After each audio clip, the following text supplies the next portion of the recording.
Buff Nation, I'm still riding high after one of our biggest wins in the Coach Prime era over Iowa State, 24-17. And I got to give a huge shout out to my Taco Bell Live Moss Player of the Week, again brought to you by your local Colorado area Taco Bells in the Buff Box, giving $1,000 for every touchdown score towards CU scholarships. It is Kaidon Salter, man.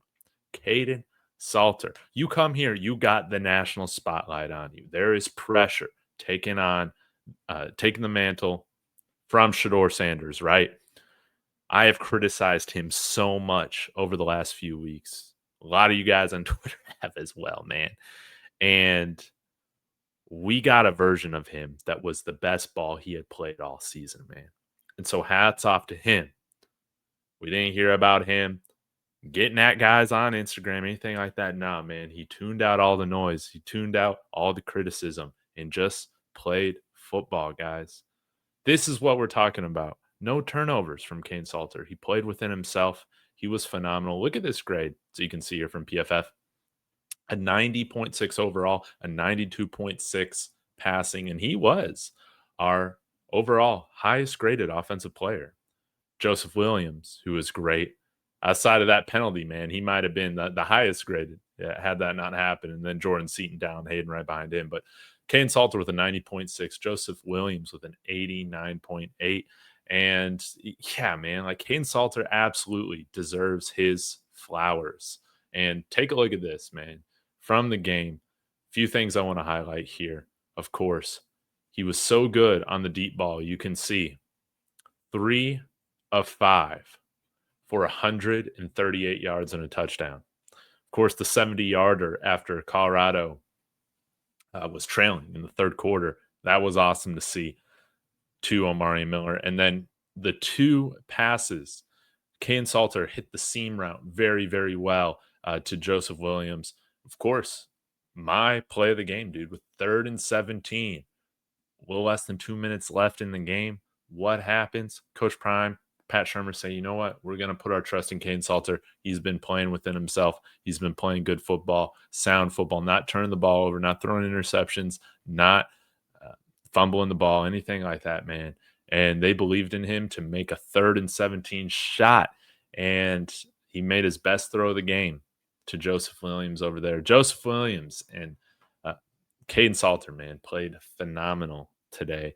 And a few other things I want to point out from Kaidon Salter. Look at this, guys. Just when kept clean, man, he took care of the ball today. 12 of 16 for 2 touchdowns, 221 yards. Our offensive line has done a fantastic job. And so what do we need from our quarterback? We need our quarterback to stay composed and not lose the game. Not lose the game. Kaidon Salter played within himself, and he was a big reason of why we won against number 22 Iowa State. He absolutely is one of the main reasons why we won this game. And how about this? Dialing up some more play action. Pat Shurmur. How about this? I think Pat Shurmur called a good game. 8 of 12 off of play action for 108 yards. This is what I love to see, man. I think Pat Shurmur called a good game, and I think Kaidon Salter just played within the offense. He didn't try to be Superman here. And again, the biggest thing, the biggest criticism that I've had over the last few weeks is, hey, if you're bringing in a 5th-year senior, I expect not the offense not to be turnover city. And today he played like a 5th-year senior, man. He led this team, or yesterday rather, he led this team to a huge victory, man, that could propel us off to a bowl game. So we'll have to see. But a few other takeaways from the offense. Omari Miller was fantastic. I don't necessarily agree with that hold call, but at the end of the day, his hand was a little outside. We need Omarion, man, to figure out those holding penalties. Get rid of them, man, because could have come back to haunt us in a huge way. If it wasn't for Kaidon Salter, man. We got a big game this next in 2 weeks. We hit the bye week, which is wonderful. And who do we play off the bye? It is the Utah Utes in Salt Lake City. That's going to be a really tough game. However, we got 2 weeks to prepare. Utah also has to worry about BYU after winning a game in overtime this past week. That's going to be a very interesting matchup. I wonder if you'll see Utah ranked back within the top 25 after a dominating victory over Jeff Sims and the Arizona State Sun Devils. But this is a time for our defense to hopefully get healthy. And want to give a quick shout out to some of our defensive standouts. Holding Iowa State to 17 points. Tafik Bayard was phenomenal again. 8 total tackles, 3 stops. London Merritt was great. He had a pressure, couple tackles. Ivan Yates was good in the open field tackling guys. I want to give a big shout out to Ben Finiseth. I know that there are going to be a lot of comments here that are going to say, hey, Dave, you've been so mad on Salter. You're flipping on him. Hey, I give you my opinion as from game to game, man. You don't know ball if you're not saying Kaidon Salter didn't play a good game today, right? But talking about the defense, man, I think a lot of you guys owe Ben Finiseth an apology, man. And I've never been one to understand the hate he had coming into this season. Now, I'm not saying he is the MVP of the defense, but, man, this guy came up huge for us in this game, limiting the big chunk plays.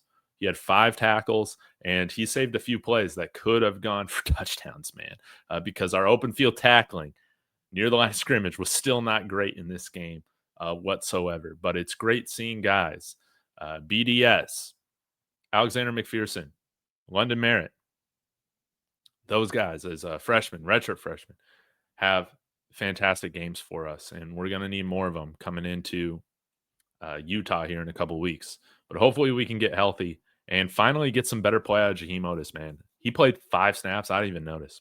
I thought that he was hurt.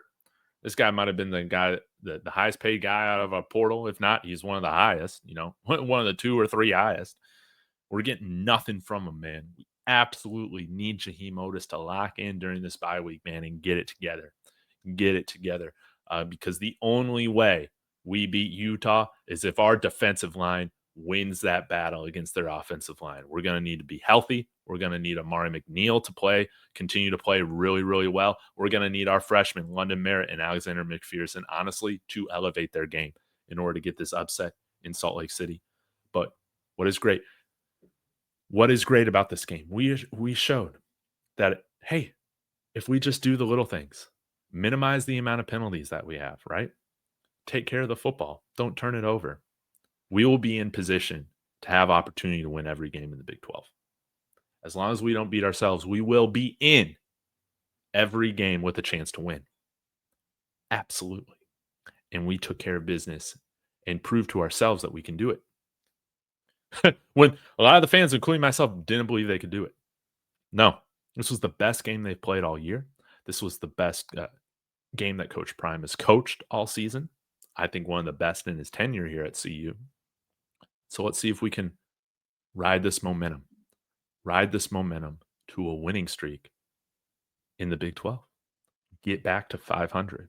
Guys, remember, bowl eligibility is still not off the table. Utah's going to come in here with a lot. They're going to be the ones to come in this game 2 weeks with the most pressure on them. It's up to CU, man, to come in there, play loose, play disciplined, and play spoiler, man. Man, I'm so happy to see this team and a lot of guys that have made mistakes play composed football, not drop the football, not turn over the football, man. And Kaidon Salter, man, Kaidon Salter, he did what he was asked to do. He played like a senior quarterback, and I am so happy to eat my crow. You're not going to hear me asking to play Juju for the next 2 weeks. Nah, man. This was great to see Salter play this way. Now let's see the consistency. Let's see him build on it. Y'all like, subscribe. Let me know your thoughts in the comments, but I hope you're feeling great on a victory Sunday. Want to give a quick shout out to the flagship sponsor of David Talks Buffs and David Talks Broncos YouTube channel, and that is Profit X, America's #1 sports prediction market. This is peer-to-peer sports prediction where players play against each other, like you and me, instead of a sports book versus the house. You almost always get the best odds on any play that you're looking to make. They operate in over 40 states, including Texas, where I reside. So use the promo code Dave and claim up to $200 in profit cash for all plays in the first 30 days of playing on the site. Terms and conditions apply. Go ahead, click the link in the description, sign up using my promo code Dave on Profit X, and join me on America's #1 sports prediction market.